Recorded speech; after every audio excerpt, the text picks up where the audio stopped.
Racist hotel rejects Big Shaq. The next day, he returns as the owner. On a cool autumn evening, the Royal Beacon Hotel's lobby gleamed with polished marble floors and soft lighting. Guests in tailored suits and designer dresses glided past, exchanging quiet greetings. Behind the front desk, Marissa, a young receptionist, prided herself on managing the hotel's elite ambiance. She believed she could spot the right sort of clientele from a distance. As the clock approached midnight, a tall, broad-shouldered black man stepped inside wearing a simple hoodie and jeans. His face was friendly but weary, as if he'd come from a long journey. He approached the front desk. Marissa's smile tightened, turning polite but guarded. She sized him up, noting his casual clothes. This wasn't how their usual guest dressed. "Good evening," he said calmly, voice deep and warm. "I'd like a room for the night." He leaned in slightly, offering a credit card. He stood well over 6 feet tall with a distinctive presence, but Marissa focused on what she considered the wrong kind of look. Marissa glanced at the empty reservations list. There were rooms available, plenty in fact, but something about him made her uneasy. He didn't fit her idea of an upscale guest. Ignoring the logic, she forced a thin smile. "I'm sorry, we're fully booked," she lied. The man's brow furrowed. He looked around. The lobby was quiet. Vacant tables and chairs suggested low occupancy. "Are you certain?" he asked softly. "I'm happy to pay any rate." Marissa folded her arms. "I'm sorry, sir. There's nothing I can do. Perhaps you could try elsewhere." At that moment, a well-dressed couple entered. Marissa's demeanor changed instantly. A genuine smile, a warm greeting. Within minutes, she produced a room key for them with no hesitation. The tall man watched, disappointment flickering in his eyes. He realized this was no misunderstanding. This was bias, plain and simple. He nodded to himself, controlling a surge of anger. "Thank you," he said quietly, turning to leave. Outside, the crisp air stung his cheeks. He took a deep breath. He wasn't just any traveler turned away. He was Shaquille Big Shaq O'Neal, a legendary basketball figure whose name was known worldwide. He was also a successful entrepreneur who had quietly acquired properties and businesses. The Royal Beacon Hotel had been on his radar for months. Tonight's encounter sealed his decision. That night, Shaq made calls. He spoke to his financial advisor, his legal team. The hotel's parent company had been struggling, and Shaq had considered investing. Now he resolved to buy it outright. By morning, he would finalize the deal. As dawn broke, Shaq's team confirmed the purchase. He now owned the Royal Beacon Hotel. He spent the morning reviewing staff files and policies, sipping coffee in a quiet cafe. He thought about the night before, the rejection, the dismissive tone. He had endured prejudice before, but this time he held the power to make it right. Around midday, Shaq pulled up to the hotel once again. This time he wore a tailored suit. His confident stride and imposing height turned heads. Inside, staff bustled as usual, but tension flickered as they recognized him from last night, though many didn't know the full story. Marissa spotted him and froze. She remembered refusing him. She hadn't expected to see him again. He looked different, more commanding, his attire immaculate. Her heart thumped nervously as he approached the desk. She forced a smile. "Good afternoon, sir. How can I help you?" Shaq regarded her calmly and quiet strength in his gaze. "I'm here to introduce myself," he said, voice steady but kind. "My name is Shaquille O'Neal, and as of this morning, I'm the new owner of the Royal Beacon Hotel." A hush fell over the lobby. Marissa's face went pale, eyes widening in shock. She stammered, You, the owner?" The other staff and a few guests looked on, curious and confused. Shaq nodded. "Yes, I've completed the acquisition of this hotel. Last night, I tried to check in, but you said there were no rooms, even though there were." He let that sink in, his tone ever rising, never turning harsh. "I want to know why." Marissa's mind raced. She had no excuse that wouldn't reveal her bias. Her cheeks burned. I apologize," she managed weakly. "I thought we were fully booked." Shaq didn't flinch. "I watched you give a room to a couple right after me. Don't pretend you didn't." His words were calm but unyielding. Marissa's lips trembled. She knew lying would only dig her a deeper grave. The hotel manager, Joel, emerged from the back office. He heard rumors all morning about a sudden takeover, but this confrontation caught him off guard. "Mr. O'Neill," he said, voice oily with attempted charm, "I'm sure there's a misunderstanding. We didn't know it was you." Shaq turned his gaze to Joel. "So if you knew who I was, you would have treated me differently?" he asked quietly. "That's the problem right there. You judge people on appearances and perceived status, not on their worth as human beings." Joel swallowed, struggling for words. He'd run this hotel with a certain clientele in mind. Now he realized how precarious his position was. Shaq took a breath, addressing the entire lobby. "I won't stand for discrimination in my hotel. Every guest deserves respect, no matter their color, clothing, or background." He met Marissa's eyes. "Last night you refused me service. This morning I come as owner not to punish blindly, but to set things right." Marissa's knees felt weak. She expected instant dismissal. Instead, Shaq offered an unexpected path. "I believe in second chances," he said.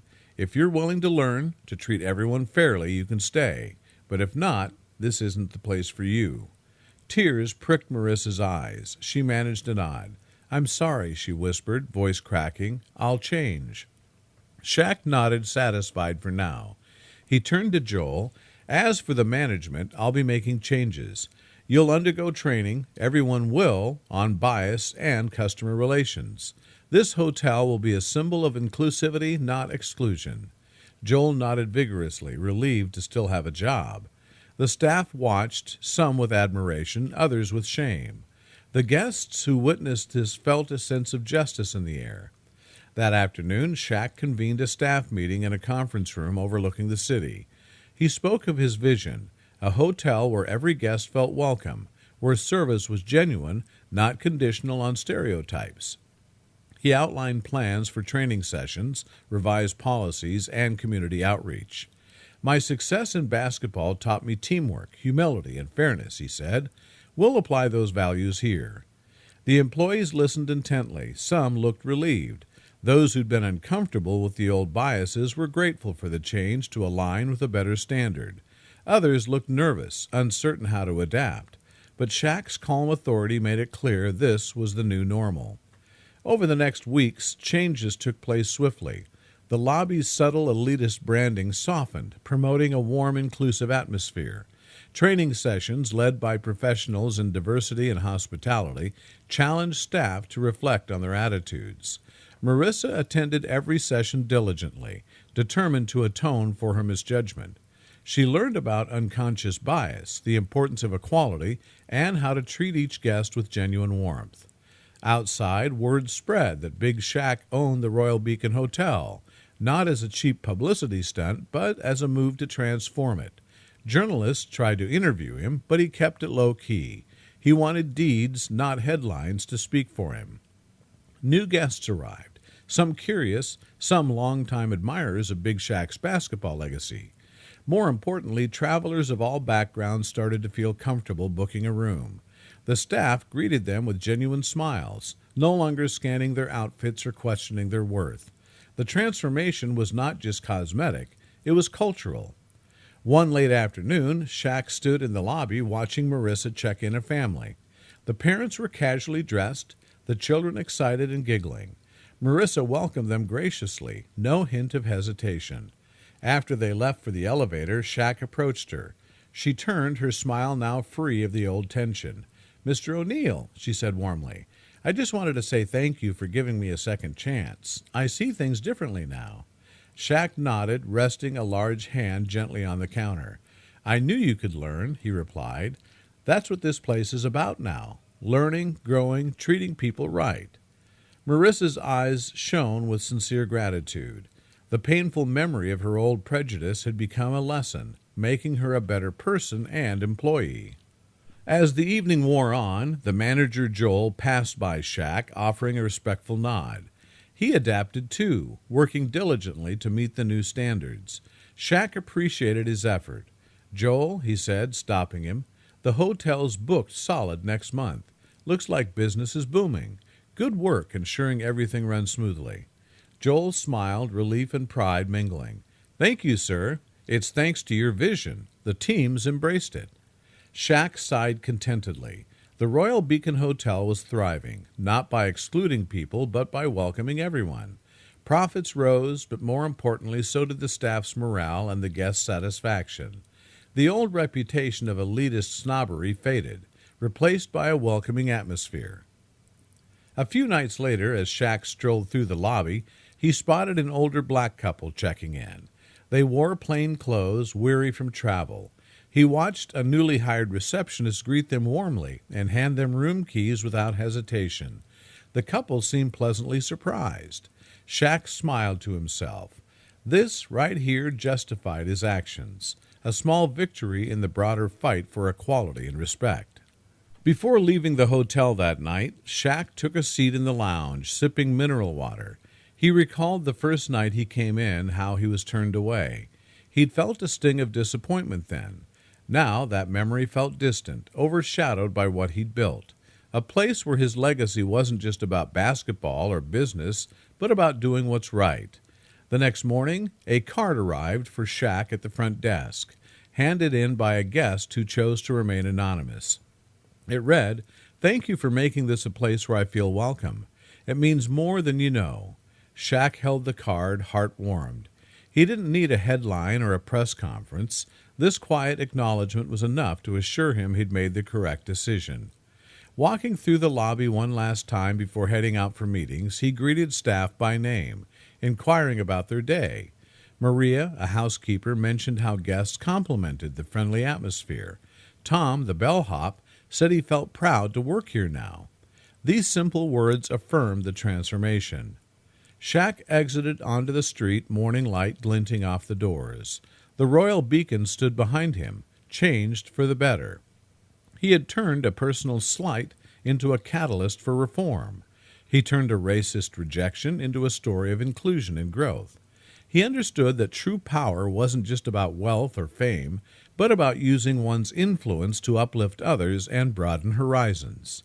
As he appeared into the city's bustle, the Royal Beacon Hotel continued to glow, a testament that people can learn, environments can change, and justice, when served quietly and firmly, can create lasting impact.